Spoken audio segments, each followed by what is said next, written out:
Cantieri a Rapallo ha aperto quello per la costruzione della passerella sul Boate. Se non ci saranno intoppi sarà pronta entro Natale. Donata dalla Coop alla città, costerà 300.000 euro. Genova ricorda ma non si ferma. Presentate le iniziative per il 14 settembre, un mese esatto dal crollo del ponte Morandi. Ancora una volta Regione e Comune invocano tempi rapidi per la ricostruzione. Il Papa all'Angelus, commentando il Vangelo della guarigione del sordo muto, ha invitato i fedeli ad aprirsi alle necessità dei sofferenti e bisognosi. Non emarginiamoli, l'invito del Pontefice. In cammino verso la festa della Santa Croce, la comunità di San Salvatore si prepara con il Triduo. Il giorno della festa sarà inaugurata la casa di accoglienza Don Marcello Botto. Ai nastri di partenza, la stagione dei funghi, i primi esemplari stanno facendo la loro comparsa nei boschi dell'entroterra. Per la raccolta è necessario rispettare alcune regole e munirsi dei tesserini. Calcio, nasce la squadra femminile del Rupinaro Sport. Le ragazze allenate da Elio Ghidino parteciperanno al prossimo campionato d'eccellenza, prima gara il 30 settembre.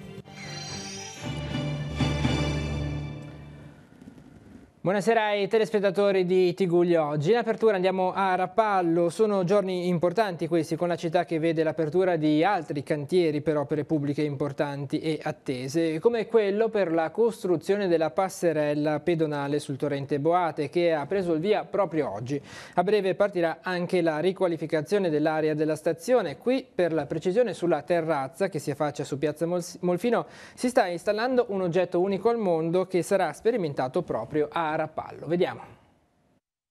Un'opera attesa da quasi 40 anni e che il quartiere di Sant'Anna a Rapallo potrebbe trovarsi pronta sotto l'albero già questo Natale. Ha preso il via oggi infatti il cantiere per la costruzione della passerella pedonale sul Boate, che andrà a collegare via Torino con via Milano. Ad unire le due sponde una struttura a campata unica che Italea, società immobiliare del gruppo Coop, ha donato al comune a seguito dell'apertura e dell'ampliamento del vicino supermercato di via Sciesa. 35 metri di luce, una sola campata, non si possono fare appoggi in mezzo al fiume, quindi non si possono provocare aggravi alla sicurezza idraulica del Boate. Bisogna realizzarlo per questa stessa ragione a circa 1,50 m di quota sopra il piano di calpestio dove siamo oggi. Un'opera che collega una parte della città alle scuole. Sapete che nella zona di Sant'Anna esistono istituti scolastici molto frequentati, alle banche, a molti esercizi commerciali. Un'opera che viene regalata, donata dalla Coop, credo che sia un regalo importante perché costa più di 300.000 euro e non è una cosa da poco. Nel frattempo a Rapallo continuano i lavori per il rifacimento della facciata di Palazzo Comunale, oggi il sopralluogo della soprintendenza, mentre il lunedì prossimo prenderanno il via altri interventi di riqualificazione del centro storico con il rifacimento della pavimentazione in vico della Torre Civica e il restyling di Piazza Molfino. Qui nei prossimi giorni diventerà operativo lo spostamento temporaneo della sosta dei taxi con l'installazione della casetta per il telefono.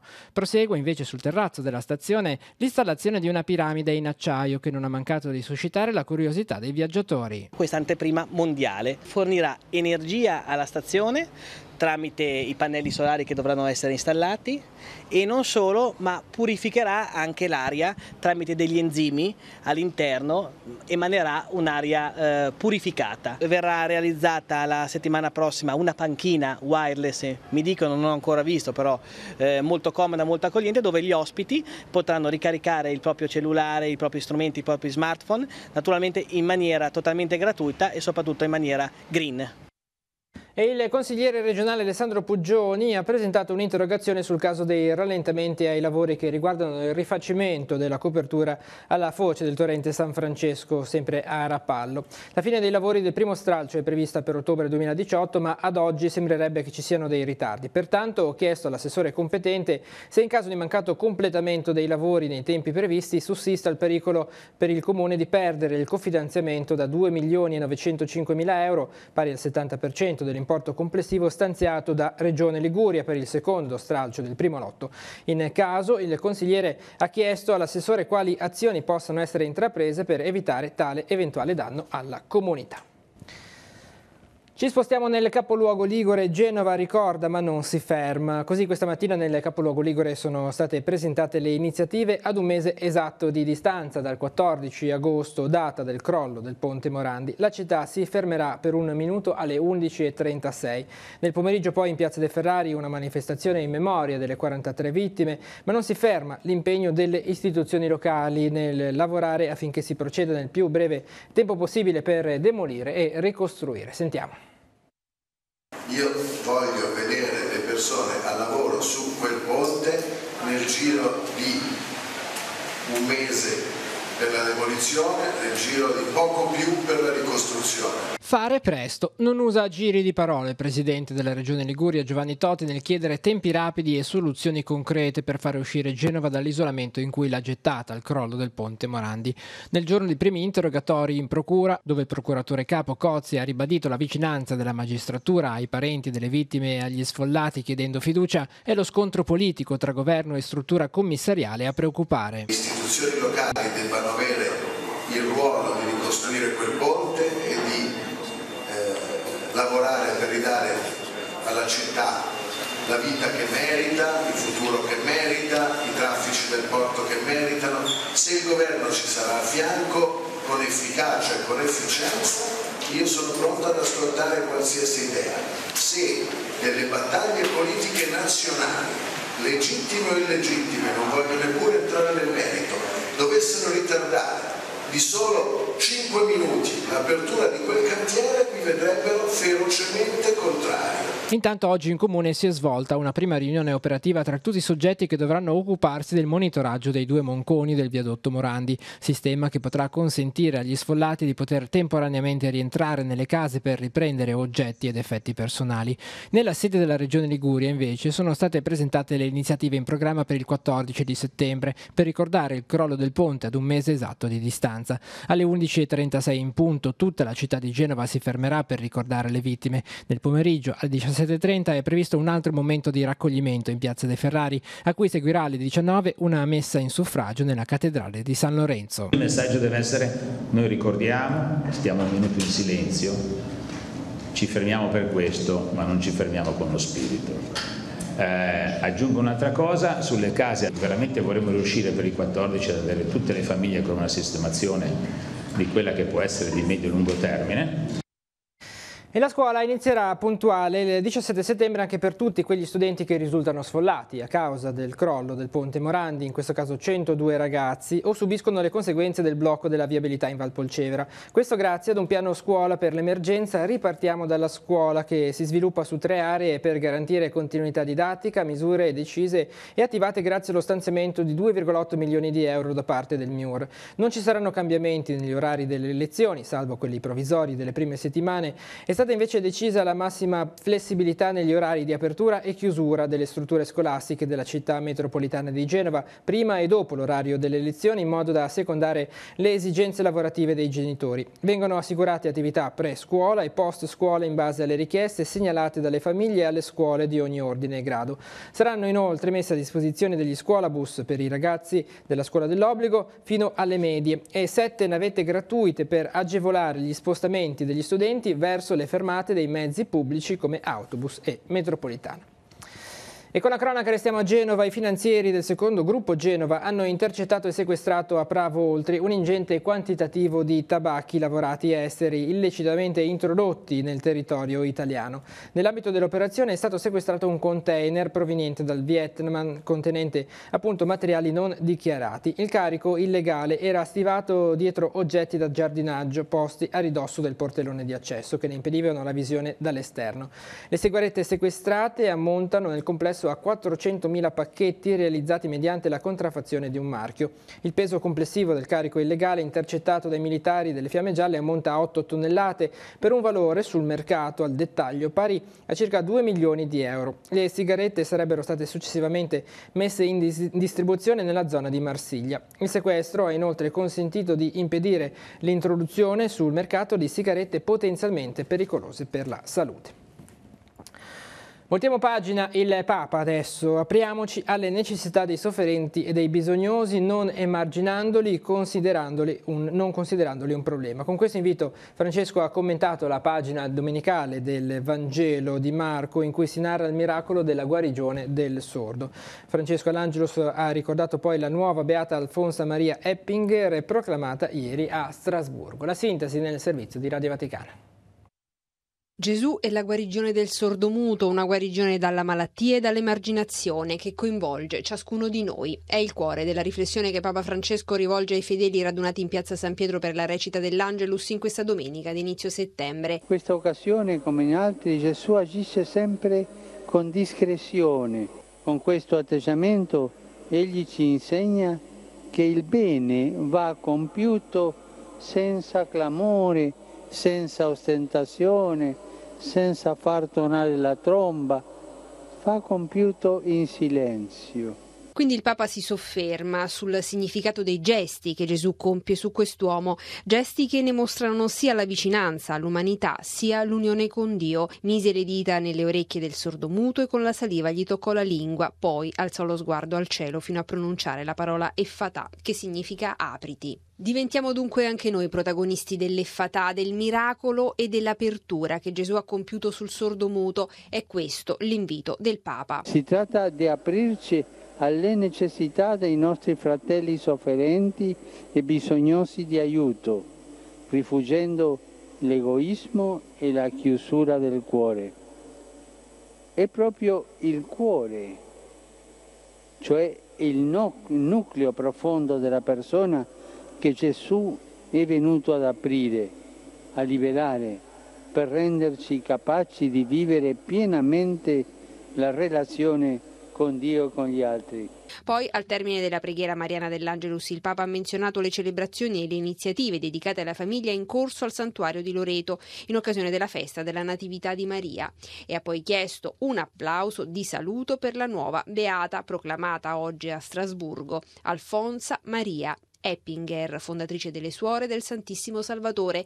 Una donna, l'ha definita, che soffrendo, tacendo e pregando testimoniò l'amore di Dio soprattutto a quanti erano malati nel corpo e nello spirito.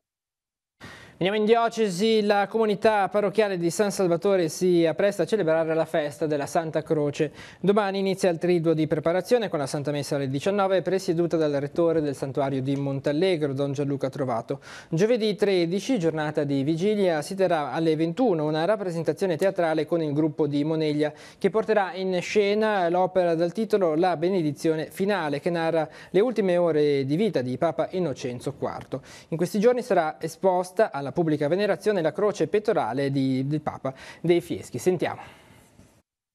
La reliquia della Santa Croce è custodita nel Museo Diocesano e tutti gli anni, nei giorni del Triduo e il giorno dell'esaltazione della Croce, la esponiamo per la pubblica venerazione. Sono 3 pezzi della Croce di Gesù incastonati nella croce pettorale di Papa Innocenzo IV. La reliquia viene poi venerata e baciata alla fine di ogni celebrazione. Veniamo al giorno della festa, il 14 settembre, quali sono i 2 momenti principali? Anche qui il momento principale è sicuramente la celebrazione dell'Eucarestia. Alle ore 19 sarà con noi il vicario generale della diocesi di Chiavari, Don Stefano Mazzini. Dalle ore 15 sarà possibile per chi desidera confessarsi, ci saranno dei confessori a disposizione delle persone e alle 18 ci troviamo tutti sul sagrato della Basilica dei Fieschi. Sarà con noi l'architetto Osvaldo Garbarino. Abbiamo chiamato così questa iniziativa Guida alla Basilica dei Fieschi perché è un monumento forse ancora sconosciuto tutto sommato. Osvaldo Garbarino ci guiderà in un percorso sia spirituale sia storico. Partiamo alle ore 18 dal sagrato e poi ci guiderà lui agli esterni della Basilica e poi al suo interno. Ancora un passaggio, dopo la messa delle 19 ci sarà un momento particolare, che cosa accadrà? Usciremo dalla chiesa per andare nei locali della casa di accoglienza che abbiamo approntato in 2 anni. Prima abbiamo rifatto il tetto che era crollato e poi abbiamo rifatto gli interni di un appartamento che è proprio situato di fronte alla basilica. In questo appartamento Don Marcello Botto aveva accolto i profughi del Vietnam, aveva accolto delle persone che venivano dal Sud America, è per questo che la casa sarà intitolata a lui e sarà dedicata all'ospitalità e all'accoglienza delle persone. Preoccupa a Riva Trigoso la situazione della strada pedonale di collegamento tra la frazione Rocche di Ginestra e via Monsignor Vattuone. Da quasi 15 anni qui è attiva una frana che nel corso degli anni ha visto interventi di consolidamento. Alcuni residenti negli ultimi tempi hanno riscontrato profonde fenditure lungo la pedonale che porta alla frazione. Si è fatto portavoce della preoccupazione il consigliere Marco Conti, che ha presentato un'interrogazione in cui chiede all'amministrazione comunale quali verifiche si siano fatte a proposito e quali siano le condizioni di sicurezza sul parcheggio pubblico sottostante la pedonale. La pioggia delle scorse settimane sta portando i suoi effetti. Stanno facendo la loro comparsa nei boschi del Tigullio i primi esemplari di funghi. Nel nostro territorio sono 11 le aree boschive gestite da altrettanti consorzi a cui occorre rivolgersi per ottenere i permessi necessari alla raccolta dei frutti del sottobosco. Vediamo quali sono le regole da rispettare per la raccolta. Quelli nostrani hanno iniziato a fare la loro comparsa sulle bancarelle dei mercati di frutta e verdura, un segnale per gli appassionati ricercatori del fatto che la stagione dei funghi ha avuto ufficialmente inizio. Dopo il boom tardo primaverile, inusuale ma dovuto alle piogge e al caldo successivo, sta per entrare nel vivo, e le promesse sono più che buone, il tradizionale periodo dell'anno per perlustrare a fondo i boschi dell'entroterra alla ricerca di porcini, galletti, ovuli e colombine. Una passione certo, ma come tale ha regole e comportamenti ben precisi da rispettare. Non bisogna dimenticare infatti che i funghi hanno un ruolo ben preciso e importante nell'ecologia del bosco, per questo vanno conosciuti, apprezzati e in un certo senso curati. Una raccolta eccessiva e non regolamentata può creare infatti grandi problemi, si ostacola la riproduzione e spesso se ne distrugge l'habitat. Ce lo ricordano i responsabili del Parco dell'Aveto, nelle cui foreste i funghi stanno iniziando a fare la loro comparsa. Esistono norme statali e regionali che regolamentano la raccolta. In questo periodo iniziale occorre fare attenzione a non raccogliere esemplari troppo piccoli. Prendere dal terreno funghi con un diametro del cappello inferiore ai 4 cm è vietato. Si rischia infatti di danneggiare la loro riproduzione e si impoverisce il raccolto che si avrebbe nei giorni successivi. Si possono raccogliere poi solo le specie commestibili, rispettando precise quantità. Ogni persona non può mettere nel cavagno più di 3 kg di funghi, solo 1 chilo per gli ovuli. La violazione di queste regole prevede una sanzione e la confisca dei funghi eccedenti alla quantità consentita. Durante la raccolta è vietato utilizzare rastrelli, uncini o altro che possano danneggiare l'humus del terreno. Non si può poi fare uso per la raccolta e il trasporto dei funghi di sacchetti di plastica o contenitori chiusi che impediscano la dispersione delle spore. È inoltre vietato raccogliere e danneggiare i funghi non commestibili o velenosi, pericolosi per l'uomo ma utili per il bosco. Non in tutti i boschi, infine, la raccolta dei funghi è libera. Vi possono essere limitazioni ai giorni di raccolta e la necessità di acquistare tesserini rilasciati dai consorzi di proprietari o da enti pubblici. L'invito quindi è quello di documentarsi prima di avventurarsi in un bosco, magari facendo attenzione a dove parcheggiare l'auto senza invadere terreni e tratti di bosco al di fuori della strada e a provvedere all'acquisto dei tesserini quando necessario. Per quanto riguarda la nostra programmazione, torna questa sera su Telepace l'appuntamento con la rubrica C'è di più, cammino di avvicinamento verso il Sinodo dei Vescovi sui giovani che si svolgerà a Roma dal 3 al 28 di ottobre. La parola guida della seconda puntata è fare casa. Vi proponiamo un'anticipazione del programma con l'intervista ai responsabili della casa famiglia Pim Pam. Sentiamo. Fare casa per me vuol dire avere un luogo dove uno può tornare, dove sta bene, dove si sente accolto per quello che è. E qui ci sta sia la parte positiva che la parte negativa, perché poi vuol dire accogliere l'altro appunto per quello che è, accettandone i limiti e volendogli bene appunto per come lui è.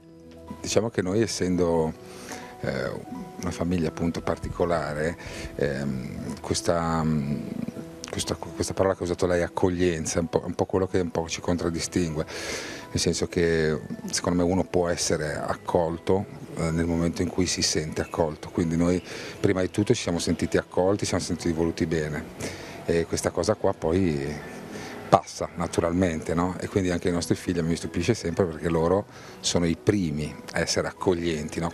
Visto che i ragazzi sono arrivati a distanza di 6 mesi, un anno uno dall'altro, i primi, i più bravi diciamo sono loro, nel senso che sono loro che danno una mano a noi e quindi noi guardando loro siamo anche noi capaci di accogliere, quindi è tutto un flusso diciamo.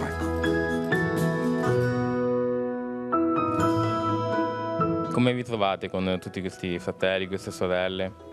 Diciamo non ci si sente soli qua dentro. Mi fa sentire a casa quando non posso scegliere di stare in un certo senso da sola, perché mentre in classe o comunque posso distrarmi, almeno c'è qualche mio fratello che viene lì, Aurora. Con tutti questi fratelli riesci a giocare a calcio a casa? Sì, proprio con i miei fratelli, specialmente con Leo, andiamo fuori in giardino e il fatto che siamo in tanti mi aiuta sicuramente perché ci divertiamo di più. Famiglia molto numerosa, riesci a trovare gli spazi per leggere in tranquillità?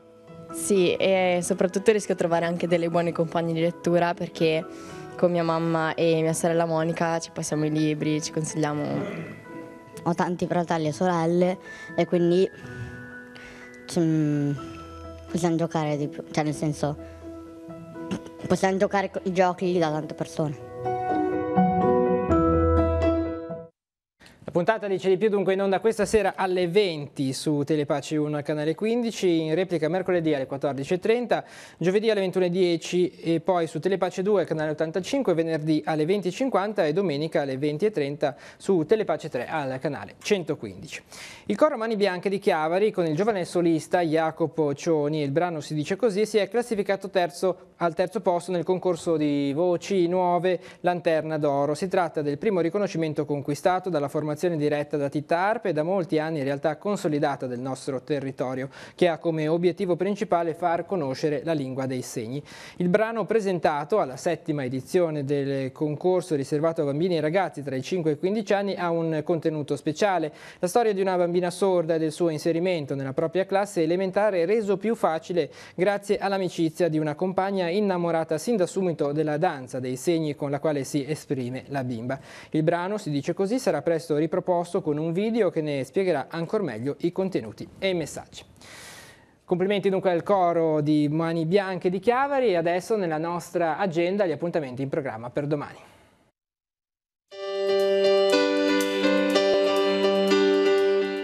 Appuntamenti in agenda per martedì 11 settembre. Apre al pubblico la mostra Alterniamoci Così, dedicata ai progetti di alternanza scuola-lavoro dei ragazzi delle superiori al Museo Archeologico di Chiavari. È visitabile dal martedì al sabato dalle 9 alle 14 nei locali di via Costaguta.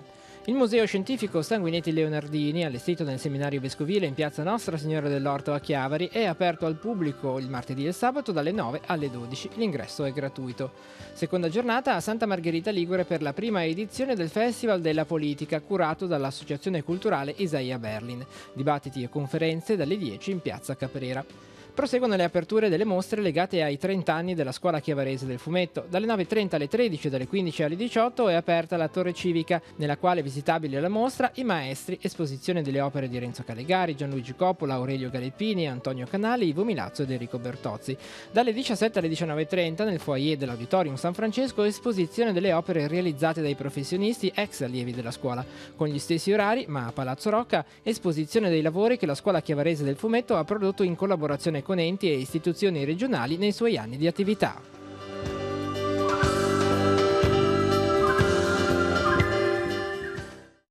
Siamo così alla pagina dello sport, iniziamo dal calcio, una gara da dimenticare per la Lavagnese, incappata ieri in una giornata negativa nel turno di Coppa Italia contro il Savona, notizia che andiamo a leggere sul nostro sito teleradiopace.com.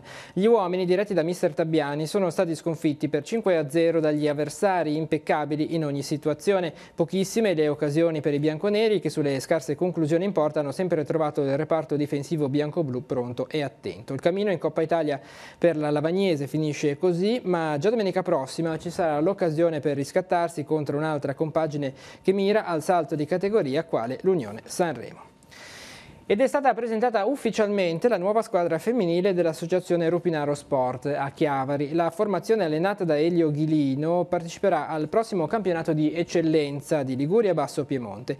Le ragazze ormai da giorni hanno iniziato la fase di preparazione atletica, debutteranno in campionato il prossimo 30 settembre. Sentiamo le interviste. Un altro impegno in più, ma mi sembra ripagato già da tanta soddisfazione. Assolutamente sì, quest'anno è l'anno in cui abbiamo deciso di aiutare queste ragazze a giocare, abbiamo creato la squadra femminile, doveva essere secondo i nostri piani un anno di consolidamento e invece siamo trovati a lavorare tutta l'estate per dar vita a questa nuova squadra. Questa sera abbiamo presentato e siamo molto soddisfatti e molto contenti. La società sta dando tutto quello di cui abbiamo bisogno, soprattutto il sostegno e anche diciamo materiale e tante altre cose, ma soprattutto il sostegno, cosa che nel calcio femminile non sempre è facile trovare. Qui invece abbiamo un ambiente che ci aiuta a lavorare ancora meglio, siamo coinvolti proprio al 100% in questa nuova avventura e speriamo anzi siamo sicuri di fare bene. Io personalmente sono sicuro che riusciremo a fare bene. Non cerchiamo il risultato, cerchiamo la crescita sia delle ragazze per quello che riguarda la vita e sia quello nell'ambiente sportivo sotto l'aspetto calcistico, che sappiano più o meno dare due calci al pallone, ma quello lo sanno già fare più che bene, direi. Perché sulla maglietta la conchiglia? Il logo del Rupinaro Sport, quando è nato, l'abbiamo scelto perché intanto noi siamo la parrocchia di San Giacomo di Rupinaro e San Giacomo ha come simbolo la conchiglia, allora abbiamo preso spunto da lì. E la conchiglia perché è un simbolo battesimale, cioè contiene all'interno l'acqua che si usa anche per i battesimi, contiene all'interno la perla preziosa che è la grazia di Dio. E l'abbiamo messo nella squadra perché al di là di quelli che possono essere anche le durezze della partita di pallone, delle difficoltà che ci possono essere, dentro sia sempre custodita la preziosità dei rapporti, delle persone, del rispetto, della ragione più bella per la quale si può giocare e fare sport. E vi segnaliamo che le interviste realizzate in occasione della presentazione della squadra femminile del Rupinaro Sport saranno proposte nella puntata di Si può dare di più, in onda domani sera alle 21:10 su Telepace 1 al canale 15. E si conclude così questa edizione di TG Oggi. L'informazione torna domani 7:30 con il buongiorno di Teleradio Pace insieme a Marco Revello, alle 12:45 con la prima edizione del TG13. Tutte le notizie le trovate sul nostro sito teleradiopace.com. Grazie per essere stati con noi e buon proseguimento di serata.